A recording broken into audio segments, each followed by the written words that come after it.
Hola, bienvenidos de nuevo. Esta vez tendremos una mesa redonda llamada Conectividad en el sector educativo. En el foro exploraremos cuáles son los retos y las oportunidades actuales para enlazar las instituciones educativas con el mundo a través de una conectividad de banda ancha con suficiente velocidad para poder llevar a cabo sus importantes investigaciones académicas.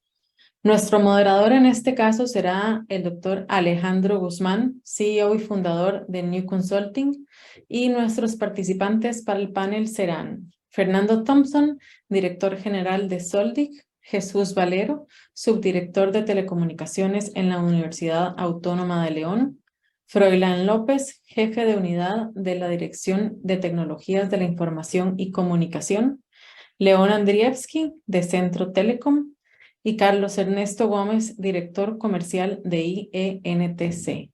Sin más preámbulo, les doy la pista, chicos. Adelante. Muchas gracias por la oportunidad de hablar de este tema tan importante en Latinoamérica, sobre el tema de la conectividad en el sector educativo.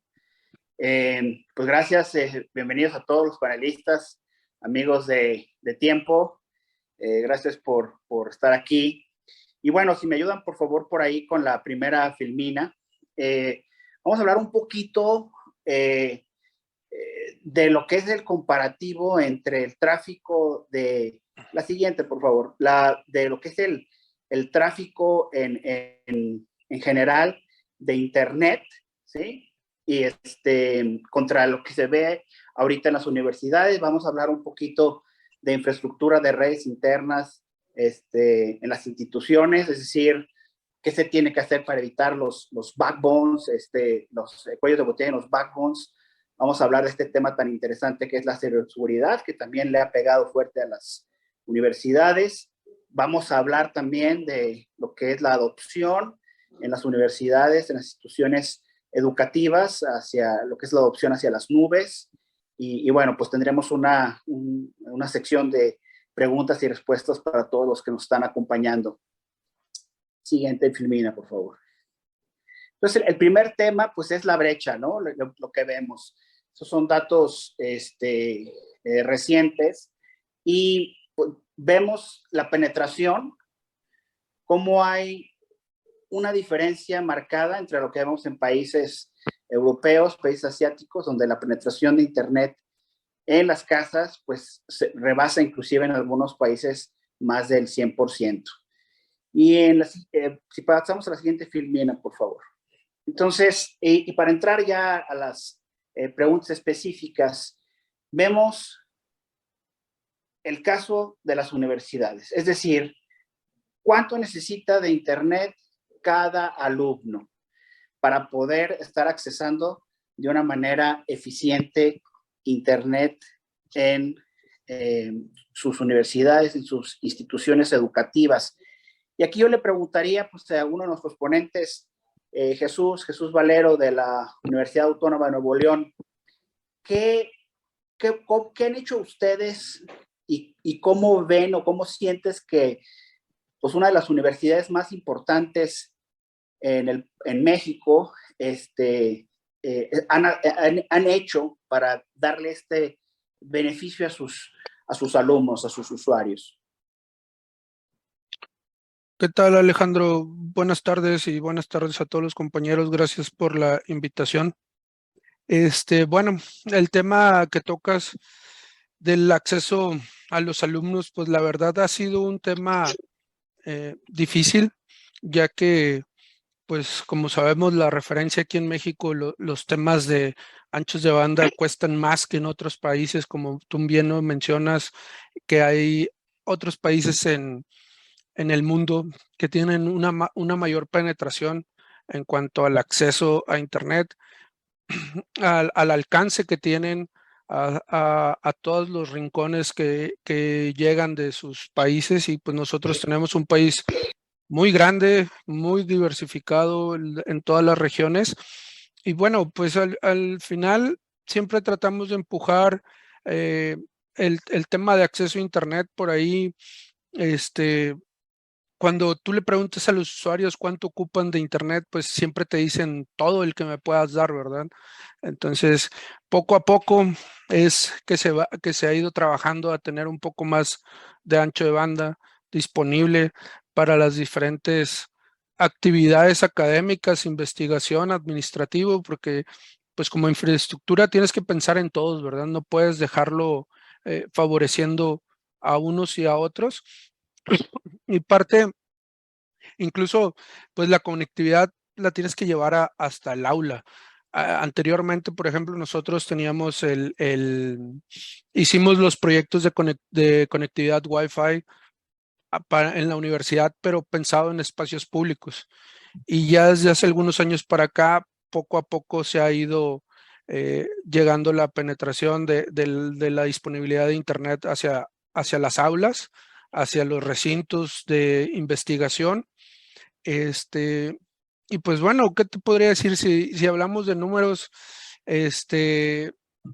Considerar, por ejemplo, 2, 3 megas por alumno es complicado porque pues va a depender de la cantidad de alumnos maestros que tengas, pero al menos ahorita para sesiones de video que quisieran entrar o tomar en línea en las aulas o demás, pues al menos tienes que estar pensando en 1 mega por alumno para que tenga una calidad de video adecuado, ¿verdad? Si piensas un poquito más, solamente funciona el audio, no se ve Así es. el video, ¿verdad?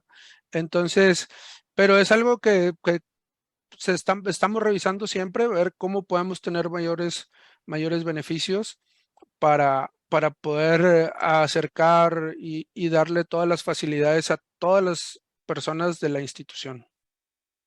Claro.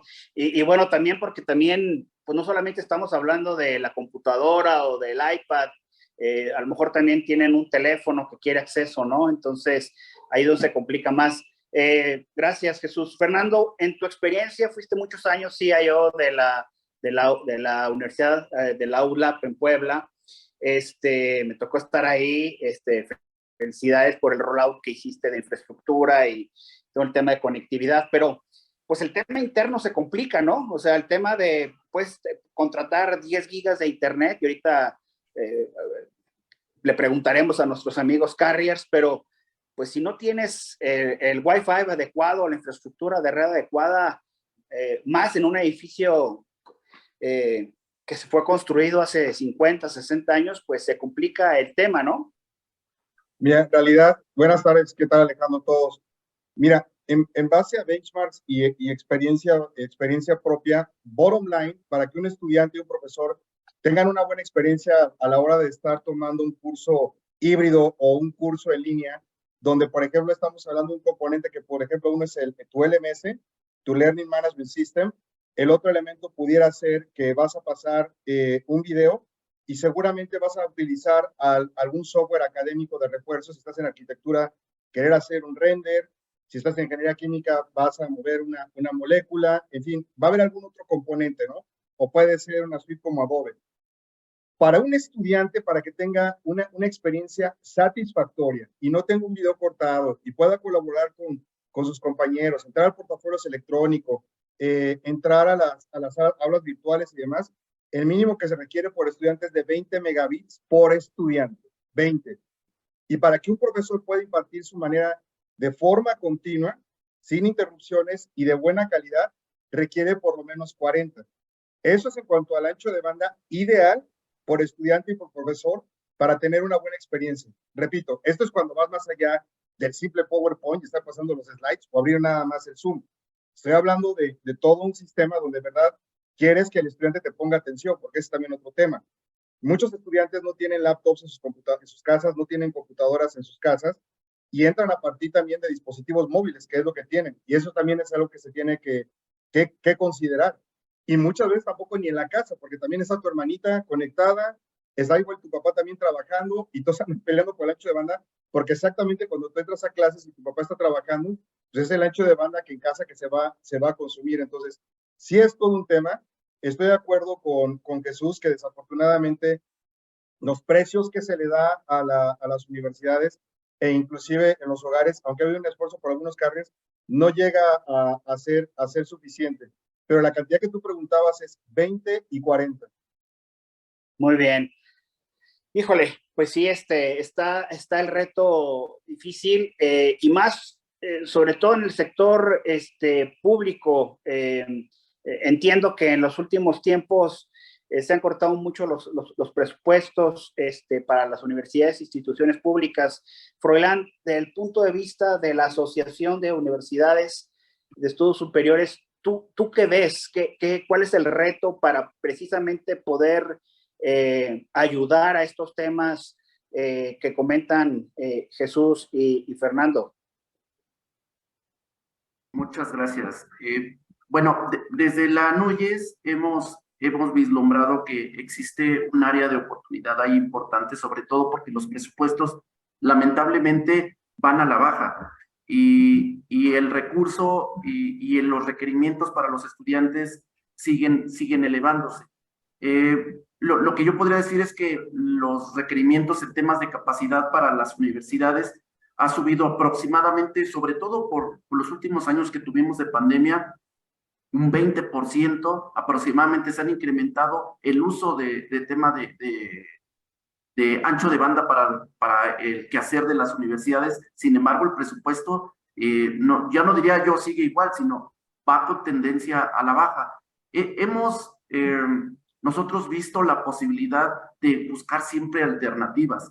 Una, por ejemplo, existen ya, sobre todo en tema de pandemia, hubo empresas de recién formación de telefonía celular que empezaron a brindar trato preferencial para el ámbito educativo. Y nosotros desde la NUYES, bueno, pues tratamos de promoverlo para brindarles una segunda alternativa para lograr los objetivos académicos de toda la comunidad universitaria, ¿no? Además de algunos programas adicionales, como desde nuestro Comité de Tecnologías en la NUYES, pues generamos una comisión para el desarrollo del ecosistema de Internet en las instituciones de educación superior, que por supuesto promueve el tema de mejor uso y aprovechamiento de este tipo de recursos, ¿no? A través de pues, la medición de Internet, de la gobernanza de Internet, y bueno, más adelante platicaremos también el tema de seguridad, y bueno, pues es lo que yo te podría comentar. Gracias, Froilán. Sí, el tema de seguridad lo vamos a abordar en detalle, porque tiene que ver también, ahora la pandemia mandó a toda la gente a sus casas y pues el tema de seguridad se abrió. Vamos ahora con nuestros amigos carriers. León, tú eres el CTO de Centro Telecom y obviamente tienes que balancear un poco lo que tienes que invertir para mejorar tu red, para dar más capacidad. También tenemos el famoso tema de lo que es pues el balanceo de las cargas para los OTTs, ¿no? Que no pagan un centavo por todas las inversiones, o sea, lo que es la famosa neutralidad de la red, ¿no? No pagan ni un centavo, ni Netflix, ni las nubes, ni nada, y a los carriers, y ahí está esa discusión siempre de quién tiene que pagar por ese tráfico que es más del 50% en las redes. Tú como sitio de centro, ¿qué les puedes decir a nuestros amigos de las universidades? ¿Qué hacen los carriers para poder seguir ofreciendo mayores capacidades a sus usuarios, en este caso los alumnos?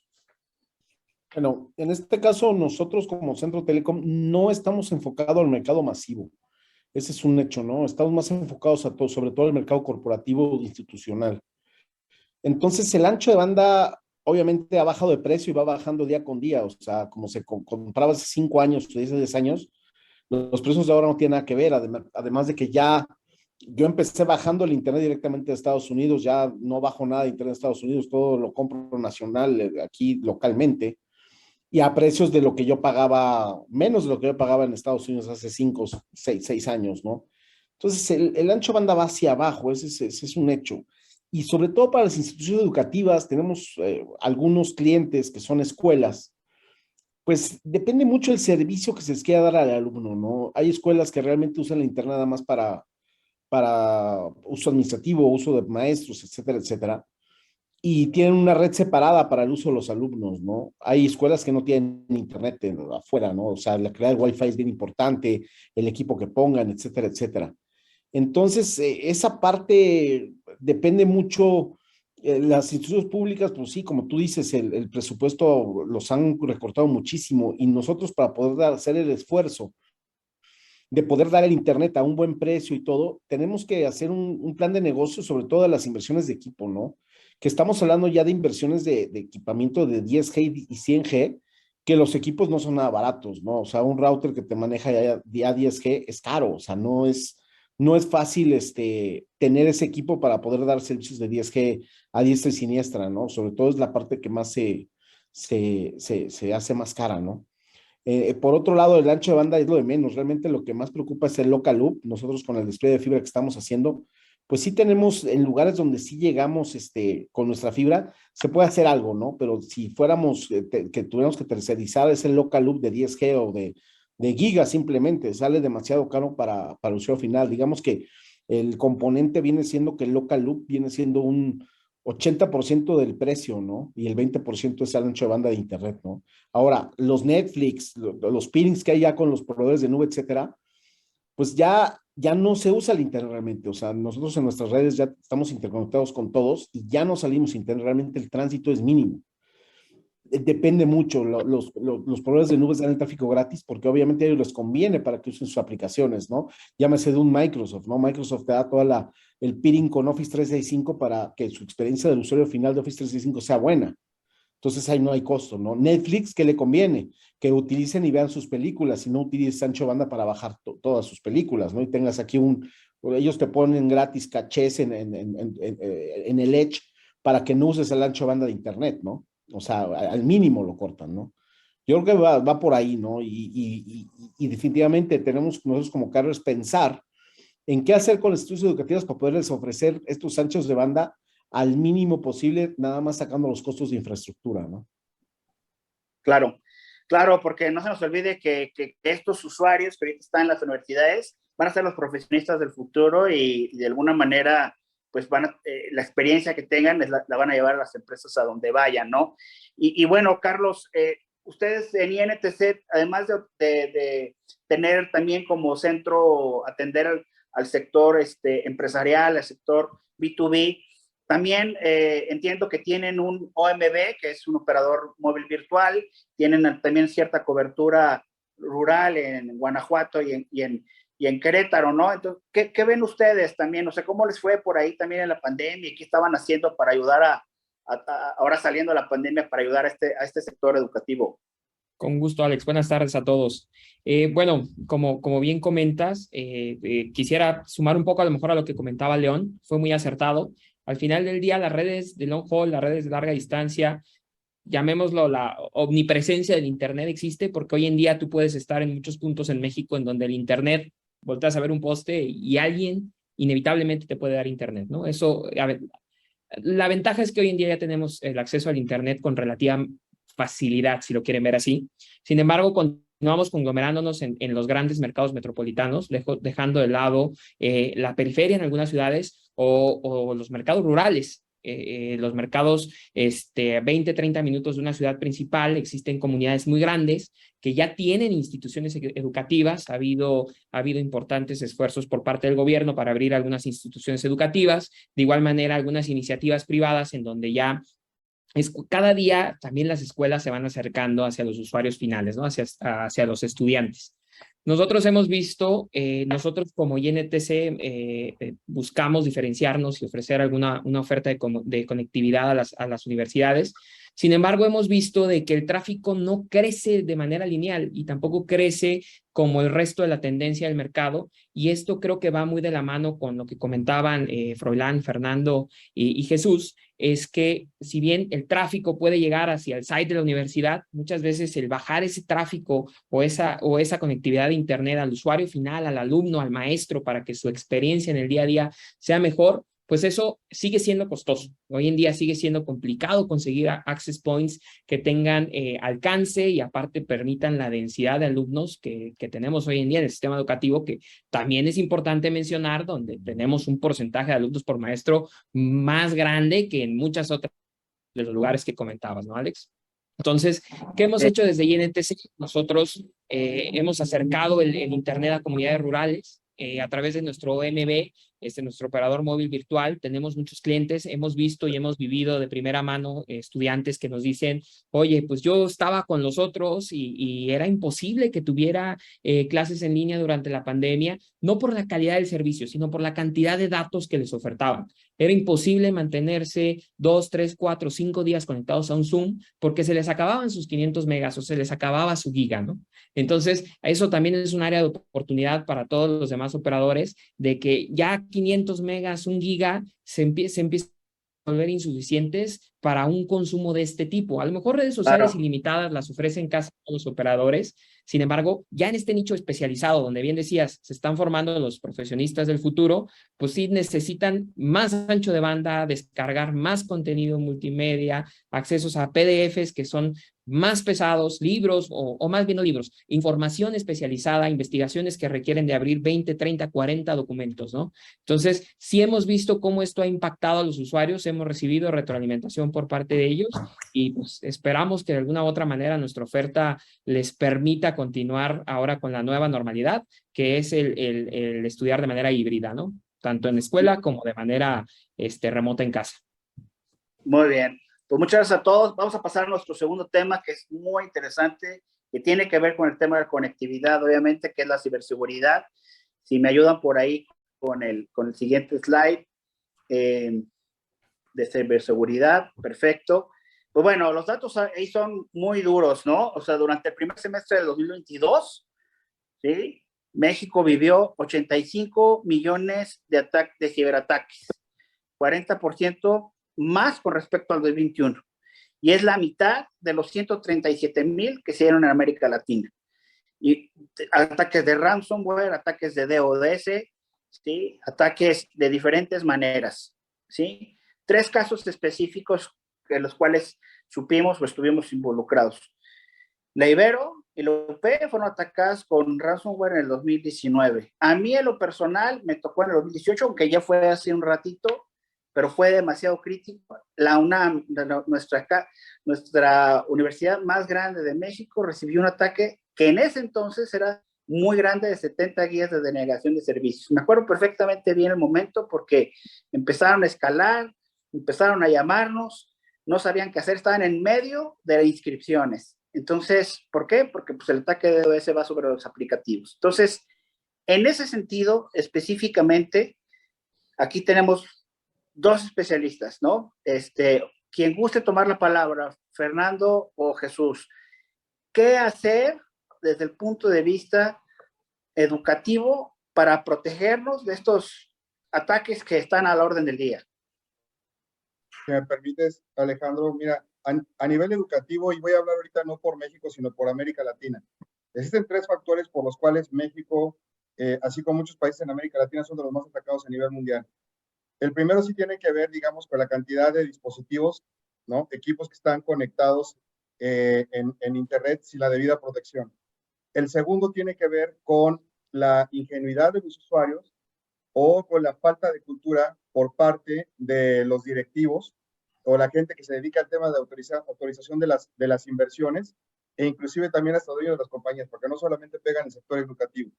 Y el tercero tiene que ver con una falta de estrategia a nivel nacional, donde eso se tiene que convertir en una prioridad, donde no solamente tienen que atacar a las instituciones educativas, sino también organismos gubernamentales y la iniciativa privada y atacarlos por completo, donde van programas de concientización con niños, con jóvenes, con adultos, con tus usuarios, con la gente, porque al final de cuentas el último firewall para que pueda un ataque ser perpetrado siempre va a ser el ser humano, a pesar de todas las inversiones que tú realices. Bien, las instituciones educativas tienen un serio problema presupuestal, han sido sumamente castigadas, al menos aquí en México, y también en la iniciativa privada, como estamos viendo en nuestros 2 ejemplos, pues no se están realizando las inversiones o no debidas.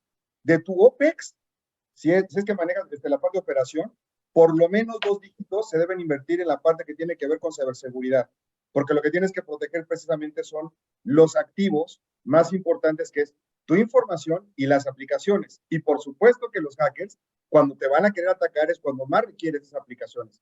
Cuando estás en inscripciones, cuando estás en exámenes, cuando estás en algún proceso crítico, porque ellos tienen esa información. Entonces, tiene que haber por lo menos 2 dígitos de tu OPEX invertidos en la parte que tiene que ver con ciberseguridad. Y no necesariamente en la adquisición de los servicios, que es muy cara, sino, por ejemplo, puede ser con la contratación de los servicios. Y por último decía que lo que más se dificulta a las universidades es encontrar el talento. El talento calificado en ciberseguridad en general en América Latina es escaso y siempre se van a compañías muy grandes donde les pagan bien. Uno los prepara bien dentro de la universidad, puedes ser un buen semillero, ya vas construyendo tu CISO y te lo van a piratear. ¿Por qué? Porque es la ley de la oferta y la demanda. Entonces, como universidades, a lo que estamos obligados es simplemente a levantar la barra lo más que podamos, poner una cerca lo más fortificada que podamos, para que no ataquen a esta institución, sino que se agarren a otra. Y aquí estoy hablando que inclusive no solamente a instituciones públicas, sino a las privadas. Y tú mencionaste el ejemplo. Sería lo que compartiría en este punto, Alejandro. Gracias, Fernando. ¿Qué puedes agregar, Jesús? Bueno, aquí, comentando un poquito de lo que dice Fernando, pues sí es un tema complicado y sobre todo cuando en la parte de seguridad no llevas un manejo de riesgos para saber dónde, de lo que ya hablamos, bueno, se va reduciendo el presupuesto, pero además, si no sabes en qué invertirlo, cómo invertirlo, qué vas a ir atacando, eso se vuelve todavía más complicado, porque si no tienes un enfoque claro, los riesgos que vienen siendo, cómo los vas a atacar y pues todo eso sale con un adecuado risk management, un manejo de riesgos para ir viendo y ir mitigando. Definitivo, como dice Fernando, ir subiendo la barda, ponerle candado, ponerle un poquito, le vas poniendo más dificultad y es lo que tenemos que hacer. Muchas veces se dice, tuve un problema de ataque de negación de servicio y te dicen, contrátalo ya. Pues es que no se trata de contratarlo ya, sino la planeación que debiste haberlo hecho para poder tener esa protección, no la consigues en un día o 2 días, una semana. Es definitivo, toma un tiempo, a algunos les toma implementarlo 3 meses, 4 meses, desde todo el proceso, desde que tú inicias a gestionarlo, hasta que lo tienes, pueden pasar incluso hasta 6 meses. Y si tuvieras el dinero aquí en la bolsa y ya lo quieres poner, te vas a tardar 3 meses en que se pueda hacer, porque no nada más es, sí, ya lo tengo y lo compro aquí. Hay un proceso de implementación para todas las tecnologías, hay un proceso de implementación y que tuvo que ver con esa visión de cómo vas a ir más adelante, vas a ir cubriendo esas necesidades y como menciona Fernando, dice, desde las autoridades, bueno, desde cómo se lo presentas a la autoridad, muchas veces pueden decir, oye, es que estamos pagando 2 cosas de seguridad. No se repiten, al final escuchan la palabra seguridad, tienes que explicar para qué sirve cada cosa, que está muy diversificado. Si son aplicaciones, si son la red, si son servidores, si es esto, si es el usuario final. Y al final pues hay que explicarlo, saber cómo abordarlo y hacerlo entender para qué sirve y cómo lo vas a ir atacando. Definitivamente la planeación es la base y antes de la planeación y hacia dónde vas, pues un manejo adecuado de riesgos, ¿no? Hay demasiadas cosas por las que se pueden invertir, no todos pueden comprar todo, o a veces ni siquiera un pedacito, entonces tienes que ir viendo cómo vas a ir construyendo esa fortaleza para minimizar el riesgo, ni siquiera es quitarlo, es minimizarlo. Y escoger, escoger tus batallas, ¿no? Dónde invertir, porque los ataques a las universidades no son iguales que los ataques a los bancos o al gobierno, o sea, o a las empresas particulares, o sea, son muy específicos. Y recuerdo, ¿no? Y ahorita, cuando dice Fernando, estoy totalmente de acuerdo con él que es un tema de educación, porque también ahora resulta que ser hacker, pues es cool, ¿no? Entre los chavos, ¿no? Y hablando específicamente de ese ataque en la UNAM del 2018-2019, después de hacer todo el análisis forense, porque entró una empresa que se dedica a eso, se encontró que el ataque había venido de 2 alumnos por medio de su misma red, ¿no? Que supieron entrar, ¿no? Entonces, ahora desde el punto de vista carriers, León, ¿qué está haciendo el carrier? Porque un paréntesis, recuerdo que en ese momento, cuando se le empezó a llegar el agua al cuello a la UNAM, y no voy a decir nombres para no quemar a nadie, pero los carriers, tenían 4 carriers de internet, y uno por uno se fue rajando, ese no es mi problema, ese no es mi problema, y empezaron a cerrar las llaves, porque pues si no se te mete el ataque a tu red, ¿no? Pero ¿qué hace o qué está haciendo León, Centro en este caso, o lo que has visto tú en la industria de los carriers, para ayudar a los clientes y específicamente al sector educativo contra los ataques de ciberseguridad? Bueno, en general, en la historia de lo que llevo en la industria en 25 años, el enlace de internet no incluye ninguna seguridad. Eso es un hecho. O sea, la seguridad ya sacaron el cliente y en los contratos está estipulado que lo que te pasa en tu red es tu problema. No, no es de que se raje el carrier. No es si estoy de acuerdo 100% con los carriers, porque no es responsabilidad del carrier lo que pase hacia tu red, ¿no? O salga de tu red. Lo que se hace, el esquema del diseño de la red se hace para que no te pegue en cuanto ese DDoS te tire la red como carrier. Eso es lo más importante, sino poder aislar esos ataques a los diferentes, porque los ataques no van a parar, ese es un hecho, ¿no? Entonces tienes que buscar la forma de mitigar el impacto en la infraestructura core, ¿no? Es lo principal. Digamos, qué productos hay que se pueden hacer? Pues ya existen el Internet con DDoS mitigado, ¿no? Integrado. Integrado, pero eso tiene un costo, gratis no es.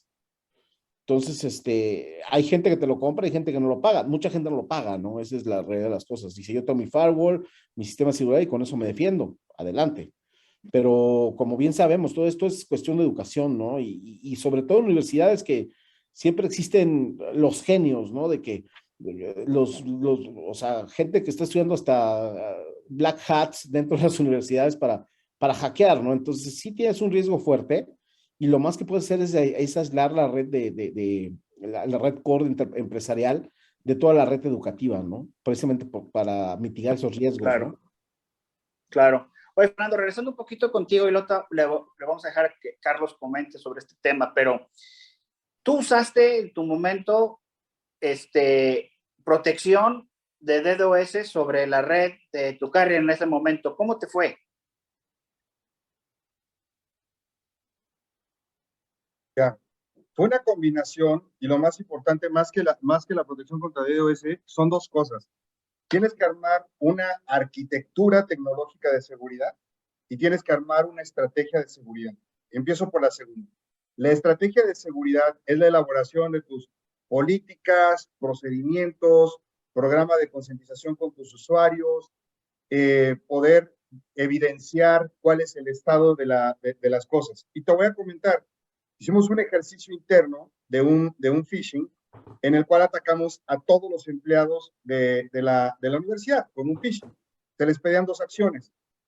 Venía con una falta de ortografía, supuestamente venía de Service Desk, venía de un dominio que no era la UDLAP, venía de la udlab.net, que ni siquiera era el dominio. Y lo más curioso fue que cayeron personas que manejaban información importantísima. Estoy hablando de un jurídico, estoy hablando de vicerrectores, o sea, gente que supuestamente pues está atento a lo que le va a llegar. Y venían 2 niveles. Uno era, te llegaba este email y te pedía que le dieras clic a una liga. Y después de darle clic a esa liga, si le dabas clic, te pedía tus credenciales, que pusieras tu login y tu password. Entonces, acción 1, ya sabían ellos que no tenían que darle clic a ninguna liga porque nunca Service Desk ni ninguna área de tecnología que estuviera a mi cargo les mandaba que dieran clic a una liga. Pero bueno, le dieron clic a la liga. Y después de darle clic a la liga, daban las credenciales completas del usuario. Entonces, por más que tengas Machine Learning, inteligencia artificial, no puedes hacer nada cuando tienes usuarios que dan los permisos, porque son los mismos usuarios que lo están haciendo, ¿no? Y no solamente un nivel, sino que fueron 2. Entonces, hay que armar una estrategia de concientización, hay que evidenciar, no para quemarlos, sino para que entiendan cuál es la gravedad a la cual nos estamos enfrentando. Porque de verdad es un verdadero peligro y puede paralizar la operación de toda una institución o de toda una compañía. Entonces, hay que diseñar estrategias de comunicación, de concientización. A partir de entonces, también dentro de tu estrategia, tienes que armar bien, digamos, la parte de OPEX y CAPEX. Cuando no tienes los recursos, pues tienes que ir hacia CAPEX. Y ahí es donde viene el ingenio del CISO o del CIO o del CTO, porque tienes que hacerte de las herramientas, por lo menos las básicas necesarias, para poder tener una seguridad, digamos, decente. Y ahí entra la parte de la arquitectura. Esa arquitectura, pues tienes que llegarte ahí de los mejores proveedores que puedan existir. Hay que tener mucho cuidado porque, por ejemplo, pueden llegar grandes vendors, ¿no? Uno que empieza con C y termina con O, y te dice, yo te vendo todo, te vendo el firewall, te vendo el antivirus, te vendo el DLP, te vendo el IPS, te vendo el robot de AI que te va a dar la visualización y demás, etcétera. Y bueno, y la verdad es que nada más fácil habría para un hacker cuando compras solamente una sola arquitectura, porque ya vas a ver el caminito, y si no, pregunten por el ataque que venía con la parte de cadena de suministro, ¿no? Con la parte de supply chain. Entonces tienes que ir combinando, ¿no? O sea, es con ingenio, no es tanto con dinero. Si hay que meterse a estudiar, hay que desarrollar personal interno dentro del área que te pueda ayudar, desde la gente que desarrolla las aplicaciones y que haga hardening de las mismas aplicaciones, en la parte de las bases de datos, tener un programa adecuado de respaldos de la información pensando en que vas a ser atacado. Repito, vas a ser atacado, entonces hay que tener un buen programa de respaldos. Esos respaldos no hay que tenerlos en el segmento de la red, no hay que tenerlos en el dispositivo, hay que tenerlos por separado, en fin. Pero dos factores importantes creo que fueron los que nos ayudaron a nosotros cuando llegaron este tipo de ataques. Uno fue la estrategia y la otra la parte de la arquitectura. Y sí llegaron ataques muy fuertes, sobre todo después muy bien. O sea, gracias, Fer. Entonces, en resumen, no es si va a ser atacado, sino es cuándo va a ser atacado. Carlos, ¿quieres complementar algo desde el punto de vista carrier para pasar al otro tema? Perdón, quiero sumar un poco. La realidad es que, como bien comentan, nosotros como operador de telecomunicaciones nos enfrentamos a la barrera con el cliente, no solo en el nicho educativo, sino en todos los nichos en general, que no queremos en México no queremos un seguro de vida porque nunca nos vamos a morir, ¿no? Y eso mismo nos pasa con el tema de ciberseguridad. Hoy en día tratamos de llevarlo, tratamos de mostrar ejemplos, tratamos de mostrarle al cliente, sin embargo, lamentablemente no creen hasta que les pasa. Y como bien dijo Fernando, no se trata de si voy a tener un ataque o no, sino que lo voy a tener, es más de cuándo lo vamos a tener, ¿no? Y esa es una barrera que nosotros nos enfrentamos en el día a día. Solo quiero sumar eso. Pues muchas gracias. Vamos a pasar por cuestiones de tiempo al siguiente tema, si me ayudan con el siguiente slide. Pues es el tema de la nube, ¿no? O la adopción a la nube. Y tiene que ver con los dos temas que hemos mencionado. Tiene que ver con el tema de la capacidad de acceso a Internet que tenemos. Y también tiene que ver con el tema de la ciberseguridad. Volviendo al tema de la UNAM, si no hubiera sido por una salida que se tenía con AWS para poder desviar el tráfico por ahí y seguir poquito a poquito con el tema de las inscripciones, pues no sé qué hubiera surgido. Entonces aquí los datos no los voy a leer, creo que es de dominio público que el crecimiento al acceso a las nubes en sus diferentes versiones, en sus diferentes sabores que están ahí en la pantalla, pues está creciendo en millones y no solamente de dólares, sino millones de suscriptores y obviamente de capacidad, y las inversiones que se están haciendo son muy fuertes. Ahí tanto Centro como INTC operan en la ciudad de Querétaro, donde se está ya poniendo y ya operando un par de data centers para hyperscalers. Vienen 4, 5, 6 más, uno en Guanajuato. Ya están volteando a ver para poner otras zonas en el noreste del país. Y bueno, pues esto nadie lo para. Es decir, la adopción de la nube. ¿Cómo ven desde el punto de vista educativo la necesidad o no? Jesús, empezaría contigo, sobre adoptar un acceso a la nube, sabiendo que estas marcas líderes tienen diferentes enfoques. Adelante, Jesús. Gracias. Bueno, yo considero que el tema de adopción a la nube, pues es un tema que hay que tener cuidado, más que nada porque muchas veces, como en muchos lados, solamente se sigue porque es lo que está actual, porque es lo que está presente.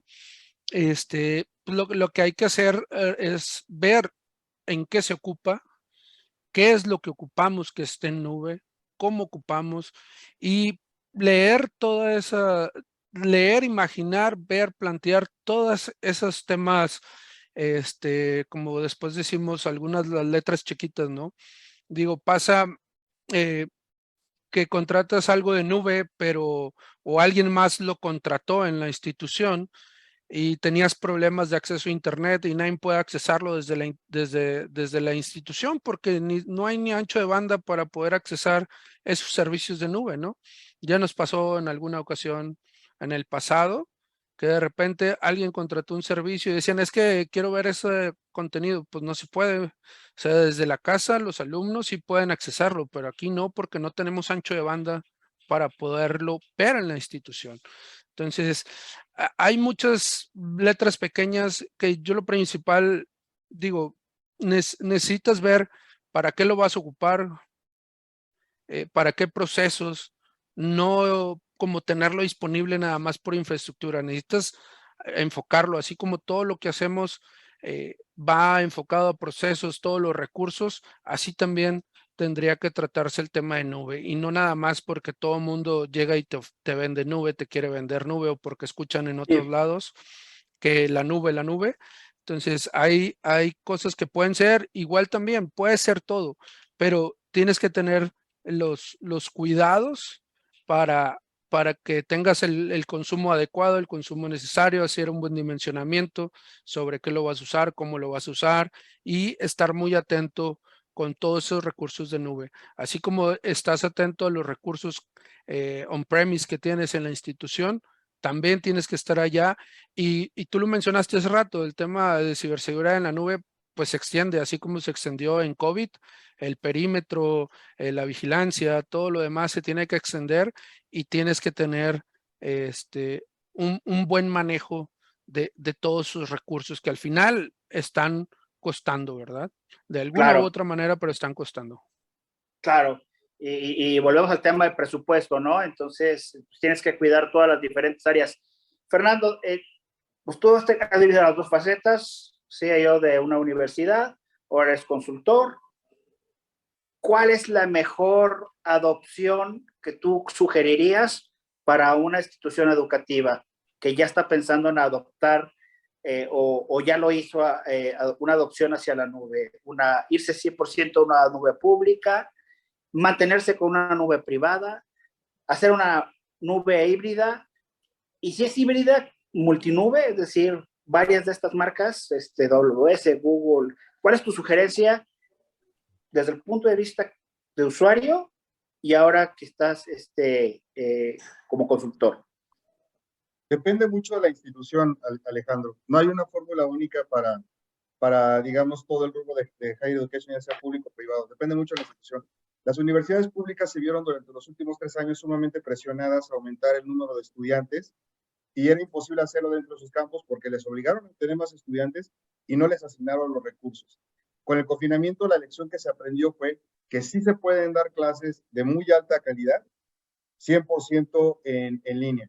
Sin embargo, fíjate qué curioso, muchas universidades y privadas que se dicen de alto prestigio académico regresaron a operar como a principios del siglo XXI. Es decir, en cuanto ya terminó el tema del confinamiento, todo lo que habían avanzado en temas de digitalización de los servicios, de una comunidad operando 100% en casa, lo perdieron y regresaron al anterior modelo. Y me ha tocado ver instituciones públicas, institutos tecnológicos que abrazaron el modelo digital y ahora para crecimiento se van a ir por el tema digital. Para poderlo lograr, no hay presupuesto que te alcance como para poder meter todo on-premise, porque lamentablemente después de 5 años todo eso viene para abajo, en cuanto a la parte de los costos se deprecian, el tema de estar actualizando, el tema de la continuidad que es sumamente difícil. Entonces ahí depende mucho de lo que necesite hacer, digamos, la academia, lo que quiera lograr, pero definitivamente la nube es una gran solución. Déjenme compartirles una pequeña experiencia. Durante muchos años en la UNAP yo estuve buscando virtualizar todo el software académico para poderle sacar más jugo a las licencias porque no todas se utilizaban en los centros de cómputo físicos que teníamos en el campus. Sin embargo, todas las soluciones que me trajo Amazon, Google, Microsoft y demás, etcétera, o sea, no eran costeables simplemente. Cuando vino el confinamiento, encontramos una nueva solución que lo compartimos inclusive con la NUYES, que nos permitía virtualizar lo que teníamos instalado en las computadoras y que lo pudieran accesar de forma remota los estudiantes. Y es más, hasta alcanzaba para que en un título de software lo accesaran 2 o 3 estudiantes. Pues por ahí nos fuimos, ¿no? Pero fíjate que fue muy curioso que fue básicamente la necesidad que nos metió en ese otro lado para poderlo hacer y nos ayudó muchísimo. Esa es una nube privada porque la tienes adentro de la institución.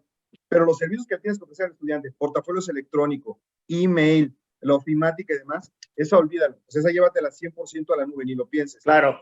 ¿No? Y a futuro terminará diciéndote que pienses en qué es lo que quieres hacer como institución, para dónde se va a encaminar, y es la que tienes que tomar. Pero casi que te vas a ir por la parte híbrida. Pero de nuevo, es un traje hecho a la medida para cada institución.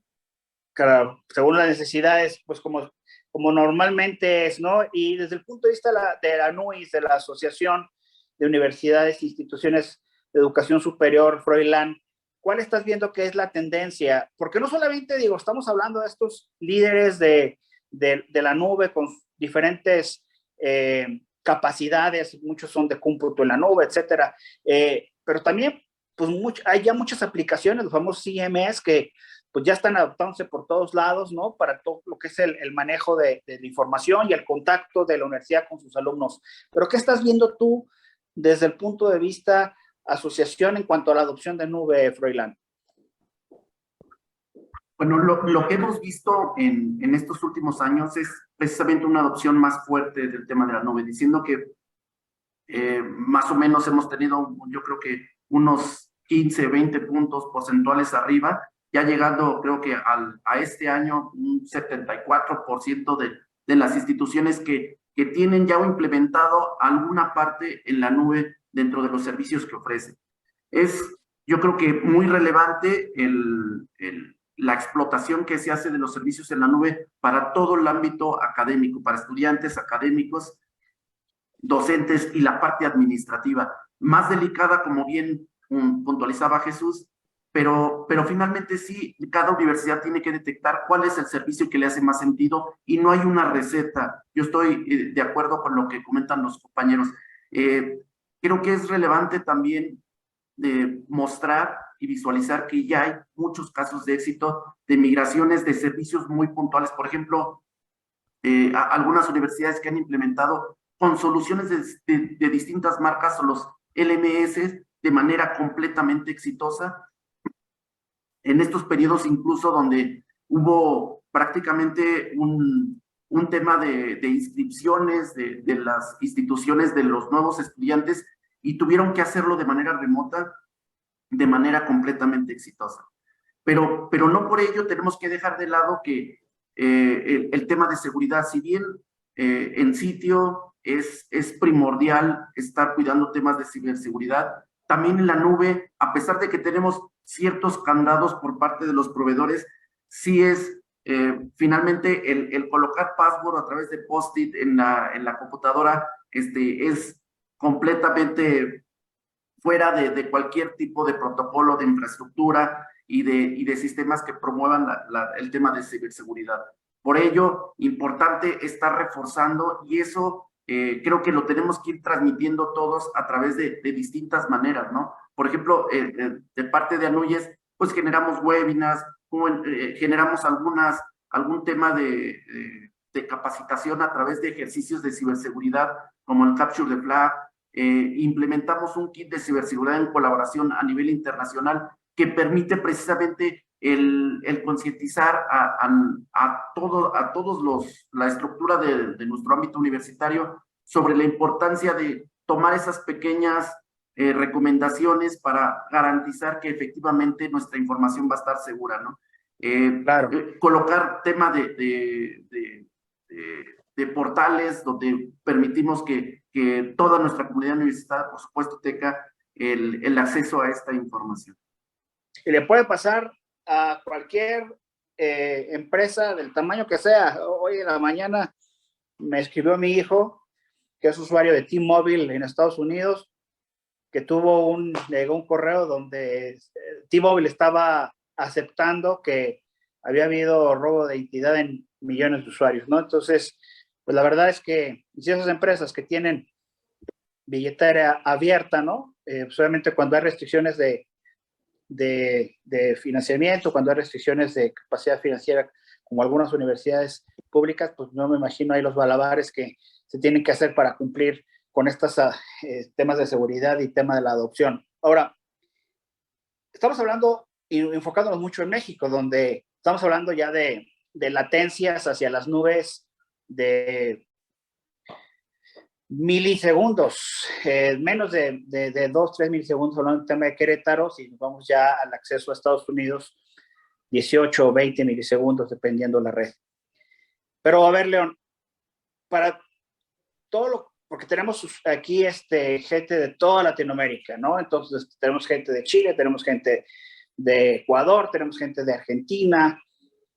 ¿Qué tendrían desde el punto de vista carrier que estar haciendo estas nubes para acercar estos servicios a usuarios donde normalmente las latencias no están ahí? O sea, entiendo que ya hay muchos ITX en Centroamérica, en Sudamérica, pero ¿tú qué has visto desde el punto de vista carrier que están haciendo estas nubes para mejorar los accesos a sus servicios en Latinoamérica? Bueno, mira, nosotros como experiencia en las nubes ya llevamos 6 años conectando directamente a las nubes, ¿no? Empezamos con Azure, estamos conectando ya de 20 nubes desde México. Y el tema es muy sencillo, o sea, es un tema geográfico que toda la gente tiene que entender, llámese en México o en Latinoamérica, o sea, yo he tenido casos de CTOs que no voy a quemar a nadie, pero me dices, es que yo quiero 10 milisegundos de México a Nueva York. Digo, pues muévete a Nueva York, papi, porque no hay forma, o sea, no hay forma de bajar Nueva York a 10 milisegundos, físicamente la velocidad de la luz no te da eso, ¿no? 10 milisegundos. Entonces, primero concientizar a los usuarios finales de que, aunque estén en la nube de Azure o de AWS en Virginia o en South Central en San Antonio, y si ellos están en Argentina o Colombia, de Colombia no va a bajar de 90 milisegundos. ¿Por qué? Porque el submarino tiene varios brincos, casi todos las redes de Sudamérica entran por cables submarinos a través del NAP de las Américas, a través de Miami, o sea, realmente no hay mucha opción. O la otra es que den toda la vuelta a través del cable de Lumen a Los Ángeles y entren de ahí a las regiones, ¿no? Entonces, y esa es todavía más vuelta, ¿no? Entonces tienen que ver esa parte. ¿Qué están haciendo los fabricantes? Están poniendo regiones en Sudamérica, ¿no? O sea, creo que Oracle está pensando poner algunas en Chile. En Brasil, pues se maneja como otro país aparte que está dentro de nuestro continente. Ellos ya tienen sus regiones de casi todos los fabricantes en Brasil. Sí. Están pensando poner algo en Colombia, pero no están todavía maduros. O sea, yo he estado predicando con todos los fabricantes en Colombia, tienen pensado poner algo, pero es lo que están haciendo. Realmente hay que acercar la nube al usuario final físicamente, ¿no? Entonces, la parte de Querétaro, donde vienen todos los hyperscalers con todos los clientes de nube, pues sí nos va a solucionar mucho el tema a México y también a la gente de Centroamérica, pero hasta que no hay una ruta decente que venga de Centroamérica, que pase por México sin tener que subir a Estados Unidos, no va a funcionar. O sea, va a tener que subir a Miami y de ahí bajar a México. Así o sea, es. no va a funcionar para los data centers en Querétaro, ¿no? Ahora, te voy a decir el sentimiento de muchos fabricantes. Tú les dices, oye, no, es que we will be in Mexico. Ah, pues sí, igual, pero le digo, pero es que no estás en México, estás en Querétaro. No, México. Sí, papi, pero de la Ciudad de México estás a 300 kilómetros. No entienden ese gap que hay, ¿no? O sea, nosotros la verdad estamos aprovechando eso porque nuestros mayores servicios ahorita son enlace a Querétaro. O sea, la mayor demanda es a Querétaro. Eso nos da gusto a nosotros, ¿no? Es lo que estamos explotando. Pero Claro. no lo tienen consciente, ¿no? Yo creo que le falta mucha concientización a toda la gente, ¿no? O sea, Claro. Fíjate que a mí cuando me ha tocado explicarle, yo el otro día le expliqué a mi mamá, me dice, explícame la nube, Eli. O sea, es como la conectividad en general, le digo, es como las rutas aéreas, o sea, las carreteras. necesitas encontrar, o sea, no te vas de México a Dallas por Juárez y luego de Juárez a Dallas, ¿no? Te vas a Laredo, te vas a McAllen y, o sea, es lo mismo, ¿no? O sea, ¿cómo Y lo encontrar esos peor, mejores? Alex, lo peor es que ahorita están exigiéndote que pongas SLAs de latencia, que Sí. asegures esa parte. Y hasta la fecha yo no he visto carros en Estados Unidos que nos den SLA de latencia, o sea, que te digan, no, pues no vas a pasar de 120 milisegundos, eso sí existe, pero ya 120 milisegundos a nivel nacional de Estados Unidos es muchísimo. Claro. Y tengo clientes que si hay una conmutación en la ruta que cambie 3, 4 milisegundos, levantan ticket y te dicen, es que me cambió 4 milisegundos la latencia. Digo, papi, es un cable que va hasta Nueva York, o sea, no hay forma de que no haya cambios en el camino, o sea, no lo entienden. Sí. Sí, y eso me lleva a otra pregunta que va para Carlos directamente y con gusto, León, si quieres intervenir después. El tema del uptime, ¿no? El tema o sea, las universidades, como cualquier otro cliente, exigen cada vez más que haya menos interrupciones de servicio, por lo crítico, ¿no? Porque se quedan sin internet, los alumnos empiezan a reclamar, los directivos, o sea, dos preguntas, Carlos. ¿Por qué Querétaro, ahorita con el tema de las nubes? Y segundo, ¿qué hacen los carriers o qué deberían de hacer, tu opinión, para pues, mejorar estas, digo, porque estamos hablando de cables, de postes, de choques, de manos de gato que se llevan una fibra, etc. Dos preguntas, ¿por qué Querétaro y qué está haciendo esta región para mejorar la disponibilidad de los servicios hacia los usuarios, ¿no? Antes de que respondan la pregunta, y perdón que los interrumpa, ya nos quedamos sin tiempo, entonces si pudieran contestar las preguntas lógicamente de la forma más resumida posible, se los agradecería mucho. Bueno, entonces si quieres nada más que nos conteste, Carlos, gracias. Y por ahí si hay alguna pregunta. Adelante, Carlos. Con gusto. ¿Qué debemos hacer para mejorar el uptime? Como operadores debemos enfocarnos, construir topologías de anillo, cada vez anillos más pequeños, más que permitan consolidar el tráfico y permitan tener al menos 2 rutas o 2 trayectorias a nivel core dentro de nuestra propia infraestructura, primero. Y segundo, mejorar el uptime en las universidades. Hemos visto, llegamos a universidades en donde clientes nos enseñan su catálogo y nos dicen, bueno, tengo 5 proveedores y tú vas a ser el 6º proveedor. Y el 6º proveedor, el redundante. Esto tiene, en términos de OPEX, es un OPEX gigantesco para terminar teniendo N número de enlaces en múltiplos de 1 giga, ¿no? ¿Qué hacemos nosotros o qué buscamos es cómo te puedo ayudar yo a darte un servicio protegido de mayor calidad? No me compres 1 giga, adquiere quizá 10 gigas conmigo, pero entonces no me compres una ruta, cómprame 2 rutas, vea posibilidad de que hagamos 3 rutas hasta tu punto, ¿no? Trabajemos juntos, trabajemos de la mano y mejoremos la ingeniería del diseño para que no tengas 6 proveedores, porque esos 6 proveedores, recordemos que salimos a la calle y prácticamente todos vamos montados en la infraestructura de CFE, algunos otros iremos por infraestructura subterránea, pero al final o vamos del lado derecho o vamos del lado izquierdo de la calle. Entonces, si trabajamos en conjunto, podemos mejorar el uptime y también ayudarles a las escuelas con una disminución importante parte de OPEX. Espero haber respondido, Alex. Fui bastante Claro, bien. sí, básicamente mejorar un diseño, ser un poco más consultivos con los clientes. Pues no sé si hay tiempo para un par de preguntitas o ya no. Tú dinos, Andrea. En realidad no, pero bueno, si alguien quiere, si tiene alguna pregunta o algo así, pues se puede hacer la pregunta y luego ¿O darle alguna la... pregunta en el chat que haya llegado? Vamos a ver. No, por el momento no tengo ninguna. Como han estado tocando tantos temas y demás, yo creo que han cubierto bastante.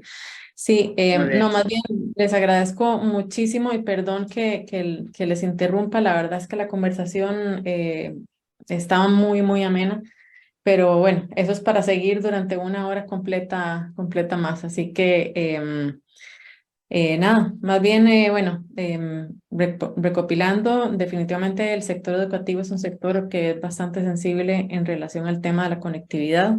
En cuanto a los requerimientos de anchos de banda, la pandemia, como decían, mandó a todo el mundo a sus casas y esto causó un gran aumento de requerimientos de ancho de banda importantes.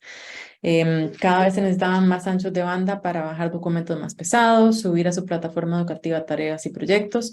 Y como dijeron, lastimosamente los presupuestos van a la baja y los requerimientos de los estudiantes siguen siendo hacia la alza. En cuanto a la Así es. seguridad, siempre, y esto me quedó muy claro, siempre existe la ingenuidad de las personas, que es una puerta grandísima de los ataques y eso lo vemos todos los días. Y bueno, es importantísimo para las empresas, como decían, contar con un método de manejo de riesgos y una planificación de protección para que las cosas no los tomen por sorpresa. Otra cosa que me llamó muchísimo la atención fue de que muchos de los black hats y hackers vinieran de los mismos alumnos de las universidades y centros educativos. O sea, definitivamente, bueno, eso para mí, como dicen, me explotó el cerebro. Y bueno, el caso del phishing de la universidad que ya Fernando comentó, igual, los errores humanos que bueno, son los mismos usuarios que dan los permisos. Y en cuanto a la adopción de la nube, es un tema de cuidado, definitivamente. Con la pandemia, muchas personas se fueron a trabajar a sus casas, bueno, casi todo el mundo, y eso se volvió una verdadera vulnerabilidad en cuanto ligado al tema de la seguridad, porque pues las empresas no estaban preparadas para que los colaboradores trabajaran en sus casas y que la compañía no tuviera el control de los equipos y demás, y cómo se estaba manejando ese tipo de información. Así que bueno, esas son las ideas con las que yo me voy. Les agradezco de nuevo muchísimo a todos. Disculpas de nuevo por haberlos parado en medio panel tan interesante, pero bueno, tenemos que seguir, tenemos una agenda que Gracias cumplir. a ustedes por la invitación y bueno, pues nos vemos a la próxima entonces. Bueno, muchísimas Gracias. gracias a todos y no se vayan, ya regresamos. Hasta luego. Luego. Muchas gracias.